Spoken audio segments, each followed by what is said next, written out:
Morning and welcome to the channel. So today we're in Tofte, Minnesota, and a friend of mine, Phil Davies, wrote this book, Scenic Driving in Minnesota. It's actually the second edition, and Phil has done an amazing job putting this book together, all kinds of points of interest.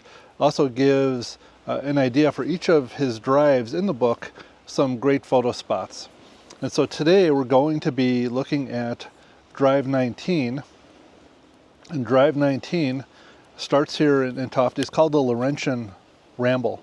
And this goes from Tofte to Grand Marais, but instead of following Lake Superior, which is the way most people go, this actually goes up inland and then comes around back into Grand Marais coming down the Gunflint Trail. So very beautiful area, a number of lakes. And Phil, for photo spots, says basically pick a lake, any lake, from the necklace of water bodies strung along Forest Road 170. So we're certainly going to be doing that.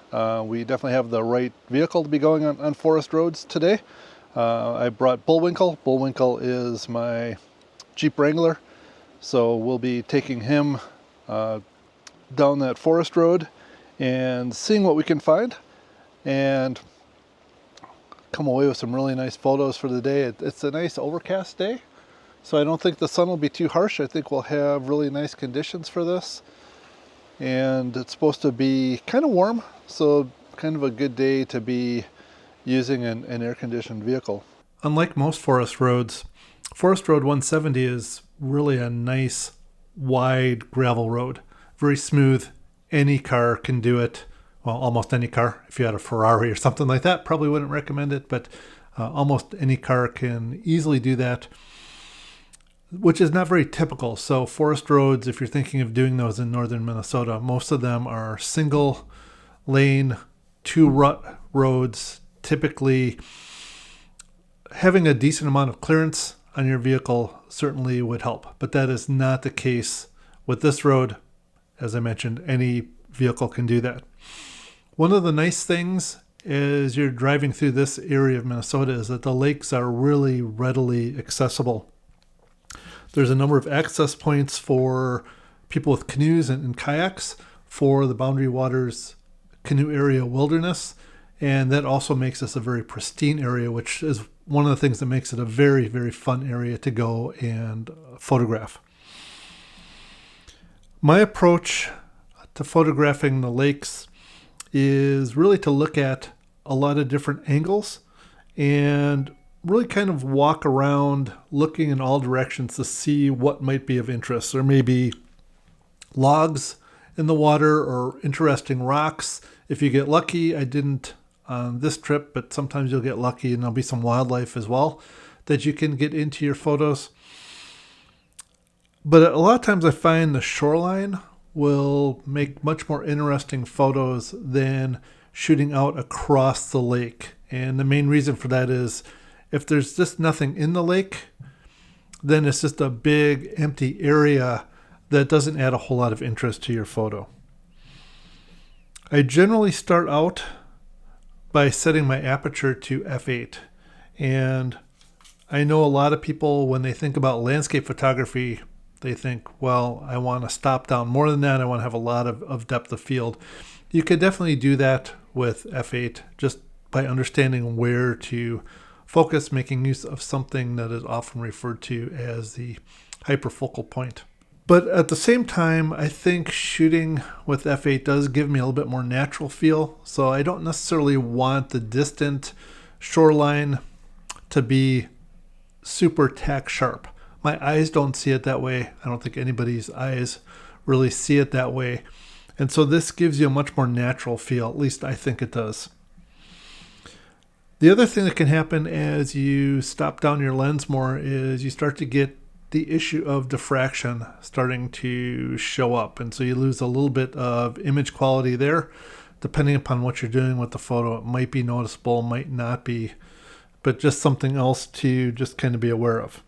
So once I have my aperture set up, then the next thing I do is I look at my shutter speed. I try to have a shutter speed somewhere between 1/100th of a second and 1/500th of a second Although typically I like to try to be in that 1/100th to 1/250th of a second, because that is very similar to how our eyes operate. And so if there is any blur in the water, in terms of just movement, same thing with leaves on trees and that sort of thing, I think it gives a little bit more of a natural look as well. So I try to stay in there, but sometimes it will go a little bit faster if the wind is blowing just a little bit more to take out a little bit of that blur. And then that leaves ISO. Normally, staying within those settings, I can usually have an ISO of 100, but I will increase the ISO. I don't worry about that. So if I have to go to ISO 400, ISO 640, not a big deal. So that's my approach. So let's get some photos of some of these lakes. So I managed to get quite a few photos today as we were out driving around. So here's a slideshow of some of my favorite.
To be notified about new videos, I try to get them out about once a week.